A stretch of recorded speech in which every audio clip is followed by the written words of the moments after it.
As a person with a very strong affinity towards video games, since I've been playing video games for almost 15 years now, I still don't get why the term gamer girl is still a buzzword in the community. Sure, there are other stuff like people still justifying that video games cause violence and whatnot, but the market's already saturated.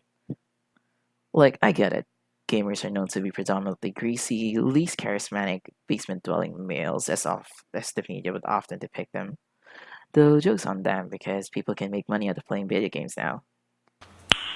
Nice. There being less girls in the community would be the case if we were in the 2000s. That is when we have a 38% encounter rate of girls in gaming conventions back in 2006. However, according to MediaKicks, the gaming population nearly reached a 1-to-1 ratio between male gamers and female gamers, with the American gaming population being composed of 45% female in 2018, the highest it has ever been, actually. You could say that it's because games are more accessible nowadays with the help of smartphones, since 60% of female gamers play on their mobile phones, and that 33% of them would actually fork in money to gain in game items and loot. Though some would still argue that they are not gamers because it's not considered as true gaming, and to that I say, It's only a game. Why you have to be mad? we could also say that the same phenomenon is happening in the streaming scene as well, with 30% general female audiences tuning in to gaming content on YouTube, while 66% of them do so in order to catch up with trends. With these numbers in mind, you can see that the average consumer for video games are often girls too. So why do people still act differently whenever they encounter actual girls in their games? I guess it has to do with something deeper than just population. So let's look into that, shall we? We really should not forget the history of this community, on how it was previously populated by mostly greasy, least charismatic, basement dwelling. Wait, didn't I do this bit already? Anyways, with that in mind, you can consider that we are psychologically conditioned to think that a generic gamer would be a dude regardless of the stats I presented a while ago. A factor could be due to the fact that you wouldn't really know about your fellow players outside their in game persona. Unless if you ask, of course. That is why most of us assume that we are playing with fellow bros, and be completely surprised whenever we encounter an actual girl in our playthrough. One of the reasons as to why I claim that female gamers are overpowered or OP in the community is because of the potential for these girl gamers to gain a following regardless if they are good or just a noob. Gamers are often single men who do not know how to speak to women, according to media that is. That is why most of the male gamers try to flock around girl gamers once they encounter them, as they would feel happier getting the attention of someone of the opposite gender with the same kind of interest. Some of them would even provide in game gifts such as skins and costumes and whatnot as a form of courtship, or help out their female counterparts when it comes to climbing up the ranking ladder. This is not inherently bad in and of itself, but considering how male gamers would treat each other, the females seems to have a very luxurious experience. On the surface, that is. It is also worth noting that females help make the gaming and streaming industry more marketable and attractive to non gaming viewers, with some of them used as their golden girls, as they would call it, of their respective communities. Though this is not a good thing for these companies, as it would appear that they will only try their best to keep their main girls on top. This sort of issue is very prominent when it comes to Twitch and the infamous streamer known as, okay, excuse me, let me read this real quick. Natalia Alinity Mongolian. Did I say that right? It doesn't matter. An article from Kotaku by Eden Gosh? An article from Kotaku by Eden Gok covered the incident when the said streamer volleyed her cat across the room back in the recent 18th of July. This incident did not really give her a ban, or at least a suspension from the site, despite the numerous numbers of backlash that both she and the site got. It came to the point that even the People for the Ethical Treatment of Animals, or PETA, gave the response and was also along the ban alinity wagon. And when even the gamers agree with PETA, You done messed up! this is not taking into account the numerous heinous activities she also committed, such as the time she made her cat drink a bit of vodka, which is very poisonous for cats, for those who don't know, And when she fake copy strike claimed a very big YouTube figure known as Felix Pewdiepie Shellberg. On the previous subject, I mentioned that females may have it easier, but of course, nothing in this world is perfect. As some of these girls experience some troublesome stuff, this is potentially only exclusive to them.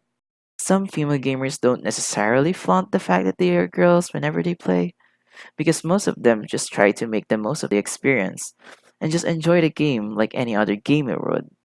Except, of course, if they are cloud chasers, which is a whole new different issue. Girl gamers of all types are supposed to be commonplace nowadays, and yet they can still catch the attention of their male counterparts. A notable factor for this would be the situation where they would encounter one. An example of which is by encountering a female gamer on an online shooting game with built-in voice chats like Rainbow Six Siege.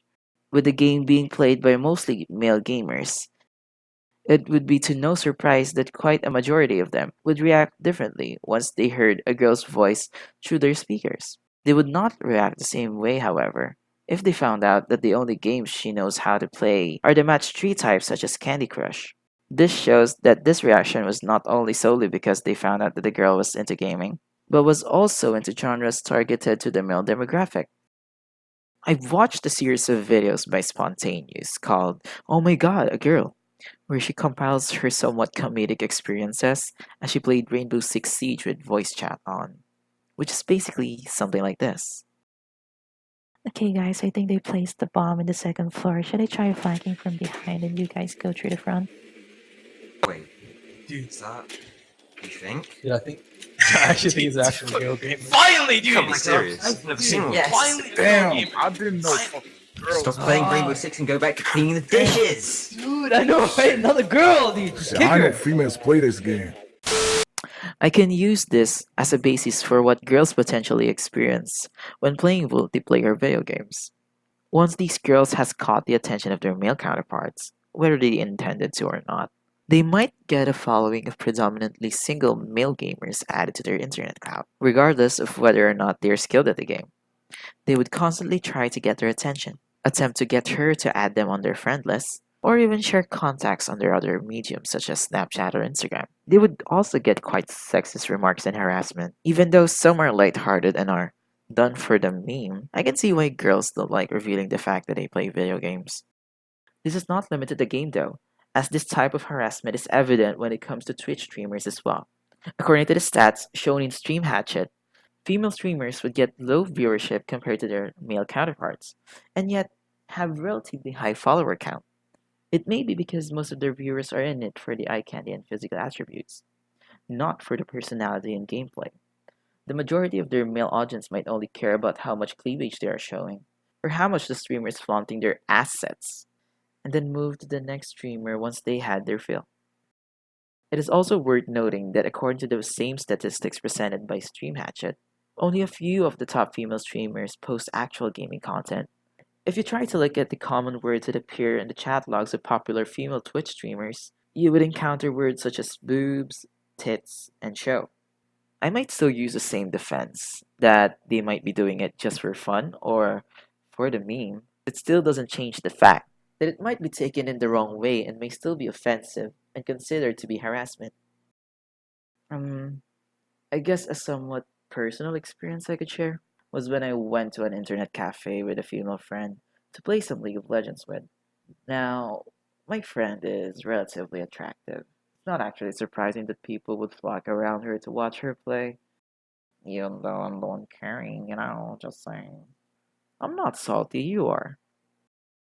People even started inviting her to play with them, and some are even asking for her Facebook info. This really sucks for her because she can't even switch tabs to check her Facebook and other socials without being conscious about her privacy. In all seriousness, I view video games as an interactive art form that helps portray a narrative or experience through interactive methods that has the potential to touch the hearts of all sorts of demographics. Single player games may provide more of a personal and heart to heart experience.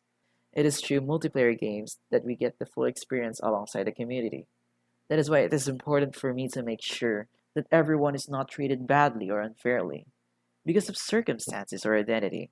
Maybe someday we'll reach a point where everyone is truly treated equally, despite gender and or identification. It may be a weird dream, but I am an advocate of video games, as it is my passion, and I want everyone else to see it the way I do. Also, I would like to shout out some awesome people who helped me out with the voiceovers. Lemonite, Spooky Hunter Back 21, Z, and of course, the comic universe. You guys are awesome. That's all for me. Thank you so much for watching.